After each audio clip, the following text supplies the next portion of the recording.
आप सभी का स्वागत है आपके अपने YouTube channel Ashoka civil IAS academy में। आज हम लोग एक प्रमुख खबर के साथ आए हैं जहां पे देखेंगे आपके मिडिल ईस्ट में हूती जो विद्रोही हैं उन्होंने भारतीय जहाज़ को हाईजैक कर लिया है। हाईजैक करने की वजह क्या थी, हूती कौन है, ये कहाँ पे पाए जाते हैं, इनकी भौगोलिक अवस्थिति क्या है और इनसे निपटने के लिए जो चुनौतियां हैं उन पे बात की जाएगी, इनसे कैसे निपटा जाए और इनसे क्या प्रभाव पड़ेंगे, जहाज़ हैक कर लेने के क्या प्रभाव पड़ेंगे यह जानेंगे। आइए देखते हैं आज की क्लास में।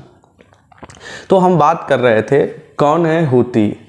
हूती विद्रोहियों ने भारतीय जहाज़ को क्या किया है, हाईजैक किया। आइए देखते हैं।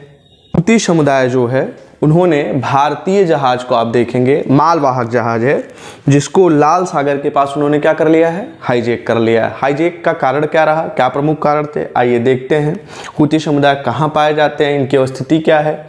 तो आप देखेंगे कि वो जो जहाज़ थी वो गैलेक्सी लीडर नामक जहाज़ थी जो ब्रिटिश स्वामित्व था, उस पर अधिकार किसका था, ब्रिटिश स्वामित्व की थी, जो एक जापानी कंपनी द्वारा संचालित जहाज थी जिसका संचालन जो है जापानी कंपनी द्वारा किया जा रहा था। जो आप देखेंगे कि तुर्की से, आप देखेंगे यहाँ पे तो ये तुर्की से गुजरात के पीपा वाव पत्तन की तरफ आ रहा था। कहाँ आ रहा था, पीपा वाव पत्तन की तरफ आ रहा था भारत में।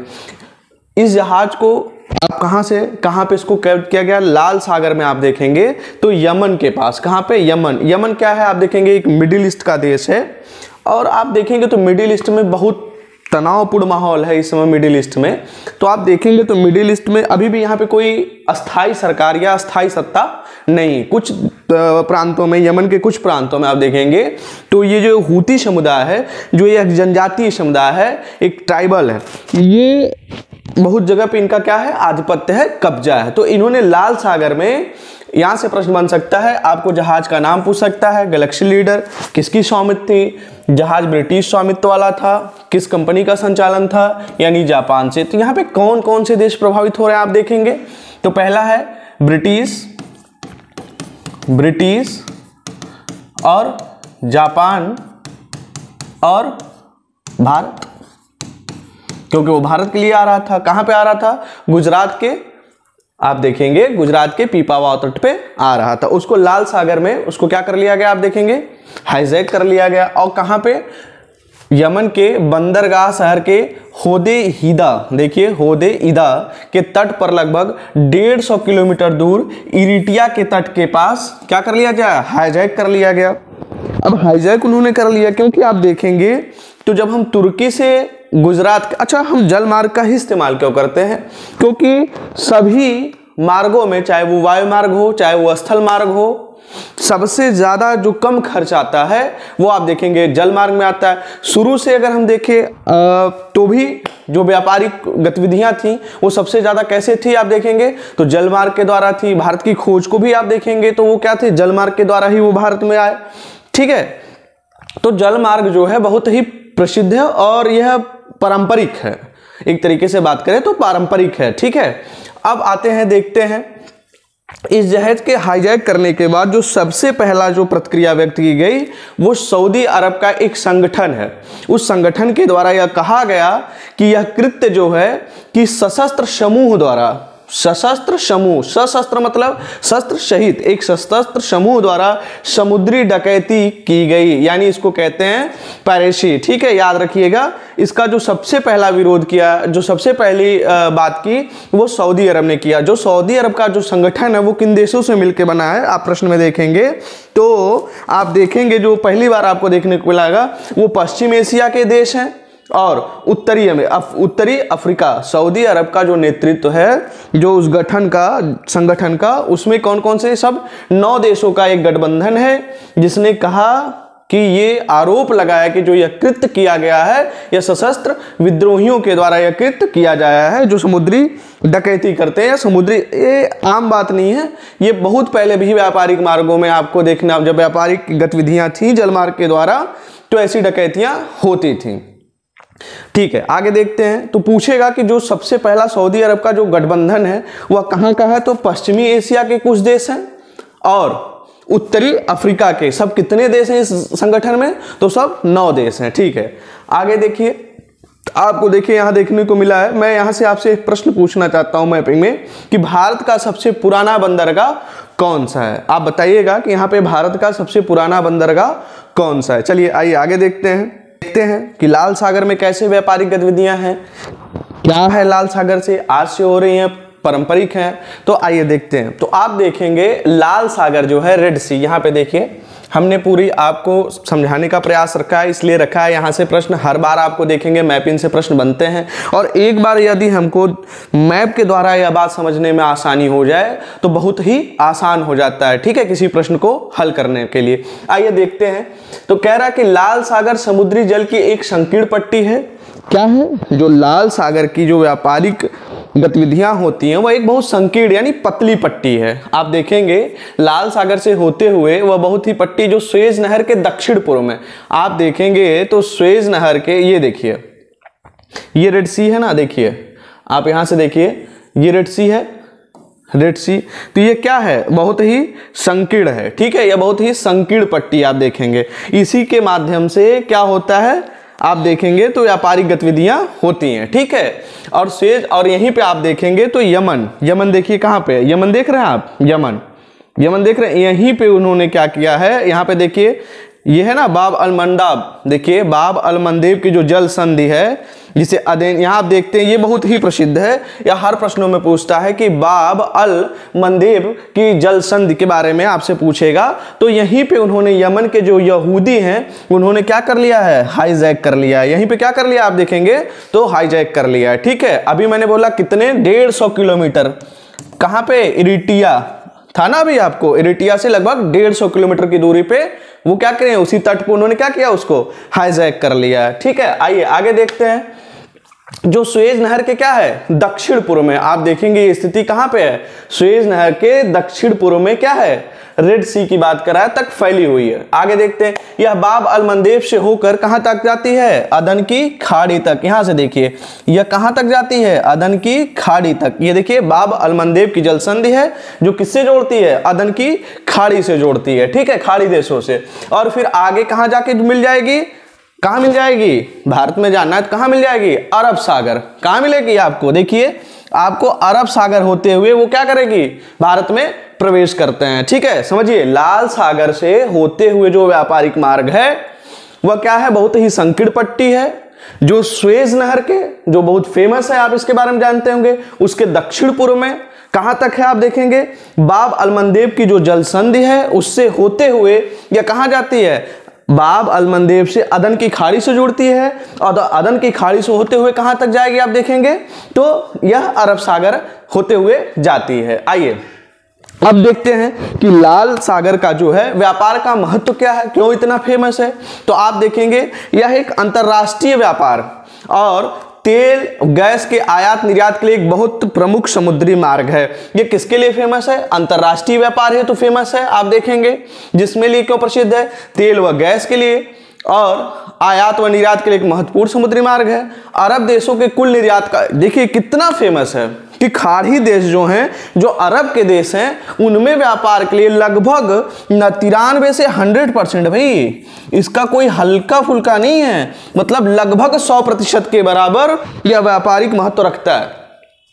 अगर पूछे यहां से आप देखें तो भाई आप देखिए, अब ये देखिए सऊदी अरब हुआ, रियाद है, मेदिनिया है, जेड्डा है, मक्का है, आप देखेंगे सना है, यमन है, जिबूती है, इथोपिया है, इधर देखो इधर के राष्ट्र। तो अरब सागर के जितने भी अरब कंट्री के देश हैं आप देखेंगे वह बहुत ही महत्वपूर्ण है इनके लिए। क्या, लाल सागर का व्यापारिक महत्व किसके लिए महत्व है, तेल गैस, भाई यही तो होते हैं आपको देखने को मिलेंगे। जितने भी अरब खाड़ी, जो खाड़ी के देश हैं वहां पे किसके लिए प्रमुख है, तेल है, गैस है, और वो क्या करते हैं, निर्यात आयात करते हैं, उसका निर्यात करते हैं और आयात करते हैं। आप देखेंगे इराक है, देखिए यहाँ पे कुवैत है, ईरान है, तो सबके लिए बहुत फेमस। ठीक है, यहाँ से तेल वो होता, और कितने % महत्व रखता है आप देखेंगे तो भैया 93% से लेकर 100% तक भी माना जाता है कि यह प्रमुख है। तो इसलिए इसी से मार्ग से होकर गुजरता है, तो इसलिए लाल सागर बहुत ही प्रमुख है किसके लिए, किन देशों के लिए? खाड़ी देशों के लिए, अरब देशों के लिए क्या है? बहुत प्रमुख मार्ग है। ठीक है, यहाँ पे अंतरराष्ट्रीय व्यापार हेतु, फिर से सुन लीजिए एक बार, यह अंतरराष्ट्रीय व्यापार हेतु तेल एवं गैस हेतु किसके लिए? 93 से लगभग 100% तक खाड़ी देशों के लिए क्या है? अरब देशों के लिए प्रमुख है। आइए अगला देखते हैं।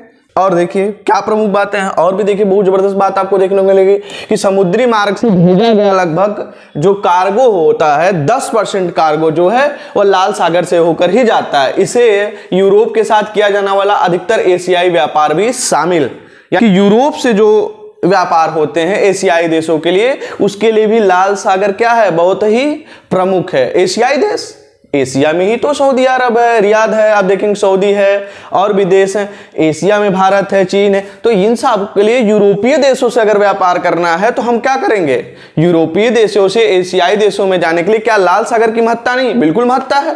तो यह बहुत बड़ा महत्व रखता है यूरोपीय देशों से एशियाई देशों में भी व्यापार के लिए। ठीक है, आइए देखिए जिबूती में, अभी जिबूती भी था, मैंने उसकी बात की थी कि जिबूती में अमेरिका और चीन दोनों के नौसैनिक अड्डे हैं और ये सैन्य अड्डे इस क्षेत्र के भू सामरिक महत्व को दर्शाते हैं। अब फिर से एक बार देख लेते हैं नक्शे को। आइए जिबूती कहाँ है? जिबूती पे आप क्या है? फिर से देख लीजिए, अमेरिका व चीन दोनों देशों को क्या है? नौसैनिक अड्डे हैं। आप देखिए जिबूती कहाँ है, ये देखिए, ये देखिए जिबूती किसकी बात कर रहा है? चीन की बात कर रहा है और अमेरिका की बात कर रहा है। इन दोनों के क्या है? यहाँ पे क्या है? नौ सैनिक अड्डे। इसको बिल्कुल याद रखिए। क्यों महत्वपूर्ण है? क्योंकि यह भू सामरिक हेतु बहुत ही महत्वपूर्ण है। जिबूती, जिबूती कहाँ पे है? आपसे मैं पूछ रहा हूं कि गल्फ, आप देखेंगे कि अदन, देखिए अदन की खाड़ी के पास सटा हुआ एक क्षेत्र है जिबूती, क्योंकि यहाँ पे चीन और अमेरिकी नौ सैनिक अड्डे हैं। ठीक है, आइए ये देखो, कहीं ना कहीं कंट्रोल चाहते हैं, एशिया का कंट्रोल, यूरोपीय कंट्रोल, इसलिए ये जिबूती के पास देखेंगे खाड़ी देशों के पास सटे हुए ये जो अदन की खाड़ी उसी के पास है, जिसमें इनके क्या है? नौसैनिक अड्डे। आइए आगे देखते हैं कि इन पायरेसी से जुड़ी हुई चुनौतियां क्या हैं। अगर ऐसे ही ये घटनाएं बढ़ती रहीं, इनको रोका नहीं गया, तो इनसे क्या प्रमुख चुनौतियां आएंगी? वो क्या है प्रमुख, देख लेते हैं जल्दी से। समुद्री डकैती, आप देखेंगे प्रमुख वैश्विक पोत परिवहन के चोक पॉइंट से होने वाले व्यापार को हतोत्साहित कर सकते हैं। इसके महत्वपूर्ण आपूर्ति श्रृंखला क्या हो जाएगी? बाधित हो जाएगी। अगर ये नहीं रुकेगा, लगातार ऐसी घटनाएं होती रहेंगी, तो स्वाभाविक सी बात है जो अंतरराष्ट्रीय व्यापार होगा वो हतोत्साहित हो जाएगा। अगर वो हतोत्साहित हो जाएगा तो क्या होगी? आपूर्ति क्या हो जाएगी? जितनी भी आपूर्ति श्रृंखलाएं हैं वो बाधित हो जाएंगी। अगर बाधित हो जाएंगी तो क्या होगा? संतुलन रह पाएगा? बिल्कुल नहीं रह पाएगा। व्यापार में असंतुलन की स्थिति उत्पन्न हो जाएगी। आगे देखते हैं। इस आपराधिक कृत्यों में शामिल समूहों को स्थानीय माफिया गुटों, अवैध तस्करों या यहां तक कि आतंकवादियों के साथ मजबूत साठगांठ होती है। बिल्कुल सही है।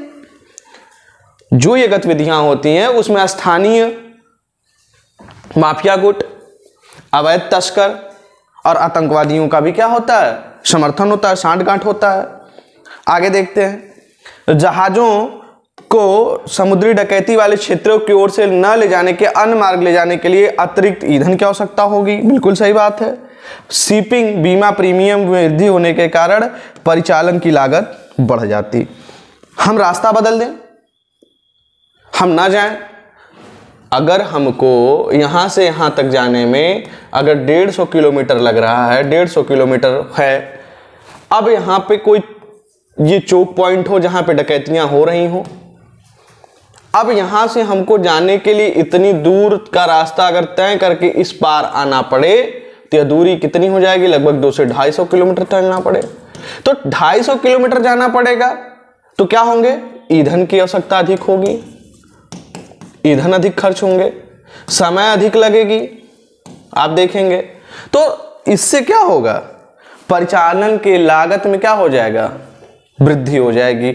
अगर परिचालन के लागत में वृद्धि हो जाएगी तो जो गुड्स होंगे, जो सामान होंगे उनके दामों में भी वृद्धि हो जाएगी। तो अचानक से क्या हो जाएगा? वृद्धि हो जाएगी सब में, और फिर से क्या हो जाएगा? व्यापार में असंतुलन की स्थिति उत्पन्न हो जाएगी। आइए प्रमुख रूप से इसको और देखते हैं। इसमें क्या है? हाँ बिल्कुल सही है कि इसे नाविकों, शिपिंग उद्योगों और जो प्रमुख उद्योग हैं उनको क्या करते हैं, जो संभावित सीमा क्षेत्र वाले देशों के सक्षम क्या है, एक गंभीर चुनौती पैदा कर रहे हैं। ठीक है, अब जो प्रमुख है, देखिए यहां से संभावित प्रश्न क्या होते हैं, हो सकते हैं हूती समुदाय किस भौगोलिक अवस्थिति में है या किससे संबंध रखता है, किस देश से संबंध रखता है, यह प्रश्न बन सकते हैं। प्रश्न बन सकता है कि हूती जहां रहते हैं, जिस देश में रहते हैं, वो देश किन किन देशों से सीमा साझा करता है। ठीक है, यहां से ये सब प्रश्न बन सकते हैं। आइए देखते हैं, कथन एवं कारण में भी यहां से प्रश्न बन सकते हैं। ठीक है, आइए देखते हैं हूती क्या है। हूतीस के बारे में देख लेते हैं, क्या है हूतीस। हूतीस के बारे में देखेंगे तो हूती एक विद्रोही समूह, यह लगभग 1 दशक से यमन सरकार के खिलाफ गृह युद्ध में लिप्त है। क्या है, जो सरकार है उसके खिलाफ क्या है, गृह युद्ध, यानी अमन में गृह युद्ध के हालात हैं, कोई भी अस्थायी सरकार नहीं, और उनके विद्रोह में जो खड़ा है वही वो समूह है हूती, वही वो समुदाय है हूती। और इनका नाम हूती जनजाति, यानी मैंने कहा ना ट्राइब्स हैं ये, इनका हूती जनजाति के नाम पर रखा गया है। यमन की आधिकारिक राजधानी सना, देखिए यहां से ये भी आपका 1 नंबर का प्रश्न हो गया कि यमन की राजधानी कहाँ है, सना। ये कहाँ के हैं, यमन के हैं। यमन के क्या हैं, ट्राइब्स हैं, जनजातियां हैं। सना सहित उत्तरी यमन की सत्ता पर इन्हीं का नियंत्रण है। मैंने कहा ना कि यमन के कुछ हिस्सों पे, यहां तक कि उसकी जो आधिकारिक राजधानी है सना, और यमन की उत्तरी यमन का जो हिस्सा है आप देखेंगे उन पर इनका क्या है, नियंत्रण है। हूती विद्रोहियों को समर्थन किसका किसका प्राप्त है, तो आप देखेंगे कथित तौर पे सारे जितने भी एक तरीके से देखा जाए जो मिडिल ईस्ट के देशों में कट्टरपंथ हैं, जो इस्लामिक कट्टरपंथ देश है, इसको इनका समर्थन है। कौन कौन से, जो लोकतंत्र के विरोध में खड़े हैं, लोकतांत्रिक सरकारों के विरोध में खड़े हैं, तो आप देखेंगे ईरान का समर्थन है। यह भी एक ऐसा देश है जो हमेशा तनाव की स्थिति उत्पन्न करता है मिडिल ईस्ट में। दूसरा हमास, जो बहुत ही चर्चा में आप देख रहे हैं, हमास। हिजबुल्ला, जो लेबनान में आप देखते हैं, लेबनान का एक आतंकवादी समूह है, संगठन है। हमास कहाँ का है आप देखेंगे, हमास कहाँ का है बताइए आप लोग। अभी जल्द ही आप देख रहे हैं कि इजराइल और किसके बीच में, फिलिस्तीन के बीच में क्या हो रहा है, युद्ध चल रहे हैं, संघर्ष चल रहे हैं, संघर्ष की स्थिति है।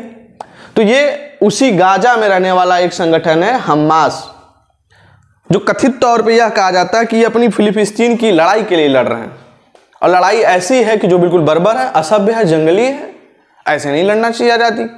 आगे देखते हैं, और इजराइल के साथ सीमा पर संघर्ष में लिप्त है। देख लीजिए, बहुत मतलब इजराइल में क्या है, लिप्त हैं।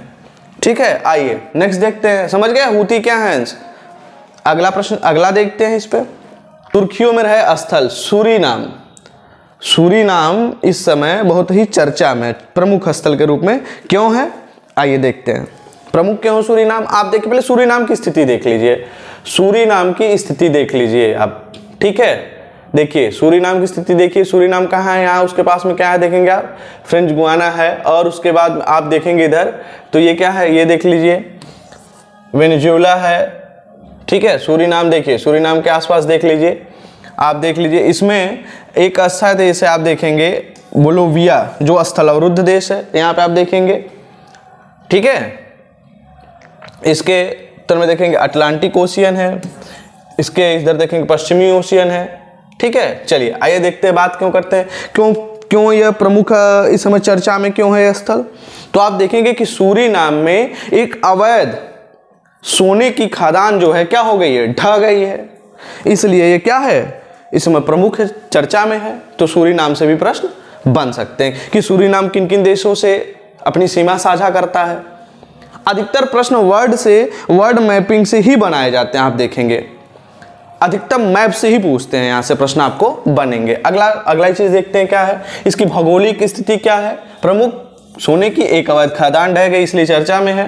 भौगोलिक अवस्थिति क्या है? यह दक्षिणी अमेरिका के उत्तरी तट पर स्थित है। यह दक्षिणी अमेरिका के उत्तरी तट पर क्या है? स्थित देश है। आप देखेंगे वहां पे देखिए कि यह दक्षिणी अमेरिका के उत्तरी तट पर स्थित देश है और उत्तर में अटलांटिक महासागर से घिरा है। उत्तर में आप देखिए, ये देखिए अटलांटिक महासागर से घिरा है। और आप देखेंगे इसलिए यह एक भू आबाद देश नहीं है, यह स्थल अवरुद्ध देश नहीं, ठीक है, यह स्थल अवरुद्ध देश नहीं है, यानी भू आबाद देश नहीं। अगला देखते हैं, सीमावर्ती राष्ट्र कौन कौन से? मैंने कहा अभी आपको वहां बताया, फ्रेंच गुयाना पूर्व में देखिए फ्रेंच गुयाना है, दक्षिण में देखेंगे आप ब्राजील है, इसके दक्षिण में देखिए ब्राजील है, और पश्चिम में देखिए गुयाना है ना, मिला ना आपको।